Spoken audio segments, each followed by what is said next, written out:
It's time to stop procrastinating on your self-care and start showing yourself some love in 2022.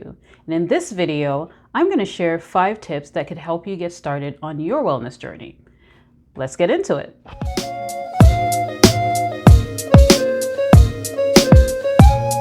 Hi there and welcome back. My name is Kaidy, and on this channel, I'll be discussing topics surrounding wellness, as well as exploring and sharing self-care practices that can help us feel our best.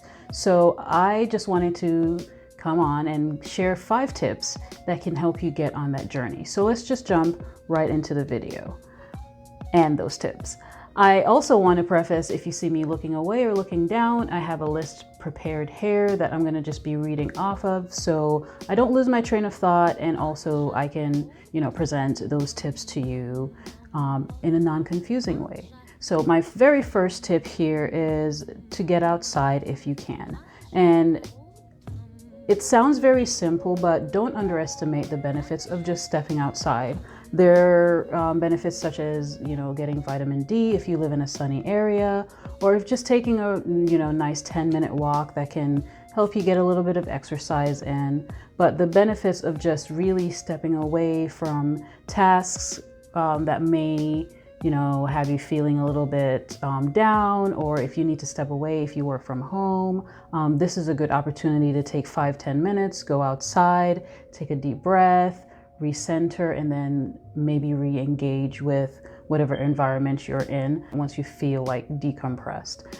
Also, just a really, really good way to just break up your day for about 5-10 minutes. So the second tip that I have for today is journaling. And some of you may be familiar with this. I've just started journaling again, and I usually use journaling as a form of release to get all my thoughts out. If I have any anxious thoughts or thoughts that I really don't understand and I just really want to figure out why I'm feeling the way I'm feeling, I like to journal and kind of get everything out on paper. It helps me really, get everything out so I can deal with it rather than keeping it in and feeling a little bit confused every once in a while. It's easier for me to digest and process my thoughts when I can see them on paper versus them just all living in my head at the same time and competing for my attention. So I would suggest journaling is a good way, especially if you have, anxious or nervous energy that you feel. Sometimes we don't know where that might be coming from, and journaling kind of helps us to kind of, write down, release all of that energy in paper, and kind of figure out how to deal with those emotions. Journaling, if you search YouTube, you'll find tons of journaling videos. I might do one myself, but for now I just use it as a tool to decompress, another tool to, really understand my thoughts a little bit better. So for our number 2 tip, journaling. So today our number 3 tip is shadow work.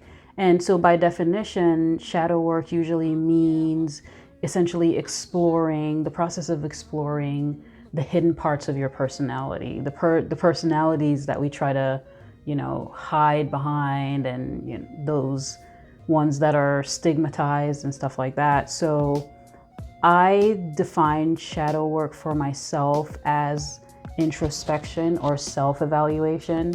That helps me kind of figure out why I do certain things certain ways, why I react to certain things in certain ways.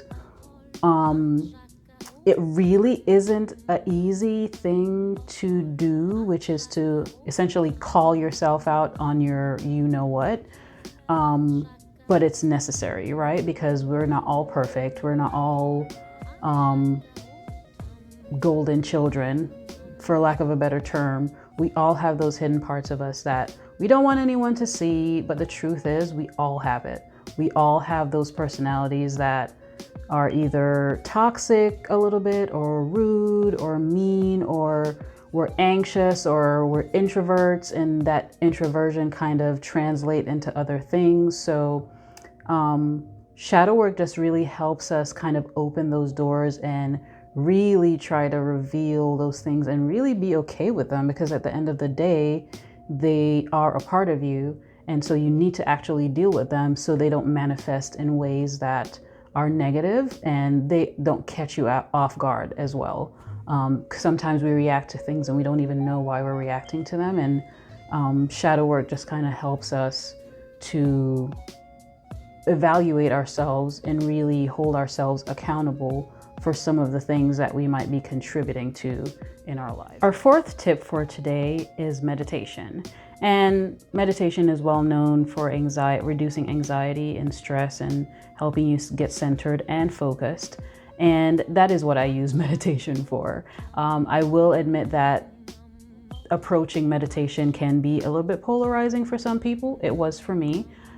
Because it just never felt like I could meditate. I still don't know if I'm meditating right, but I know there are times where I've meditated and just felt so much better, so much lighter, felt like I kind of understood myself in that moment, felt like I could actually think about the now versus all those racing thoughts that we tend to have going throughout our day. Our mind is bogged down by so much that we have to take care of. So I think meditation kind of helps us own in on one thing or even nothing at all and just be in the moment and feel centered in that moment. I will admit that I don't do the typical sit and cross legs. I'm not that limber. However, what I do is I just lay on my back, prop my knees up under a pillow, my hands on my tummy, and I just lay there, close my eyes, do a breathing technique that kind of helps me relax and, like I said, feel centered in that moment. And I don't necessarily do any form of structured yoga. I don't go to a yoga studio or anything like that. I usually follow videos on YouTube of just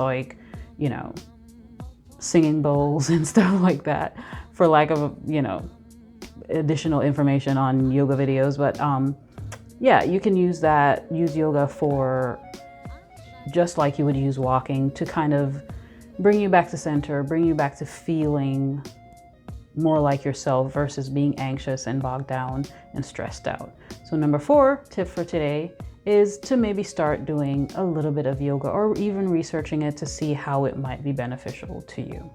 So my last and final tip, number 5, is to pamper yourself. And this one is super important to me because I fully believe that the way you treat yourself is the way people will treat you. And so if you're giving yourself love and attention, that you deserve, it's a direct representation of how people will treat you. If you talk kindly to yourself, you create that space where people talk kindly about you. If you're talking negatively about yourself or putting yourself down, then there's room for for anyone to speak to you negatively because they have seen the representation of you speaking about yourself as such. So number 5, even if you do nothing else, if you don't do the manicure and the pedicure and the facials and the typical things that you would think of pampering yourself, speak kindly to yourself. Those words create paths in your brain that will help you manifest better feelings in yourself, versus if you keep speaking negatively, the same paths will be created in a negative way. So be nice to yourself. Be just as nice to yourself as you would be to anyone else. And that is my number 5 tip for today. So guys, there are so many other wellness and self-care tips that you can find out there, but I just wanted to share these 5 with you because these are the ones that have been helpful for me. So if you find it helpful, or if you want to sound off in the comments, or if you want to share this video with someone you love, someone you know, don't be ashamed to do so. I love the dialogue. I love discussion. So if you guys want to hit the comments and talk about the things that you do, or the things that you know of someone else doing that helps them on their journey, then definitely share that in the comments. And yeah, I'll be looking out for those. And then until next time, you guys take care. Bye.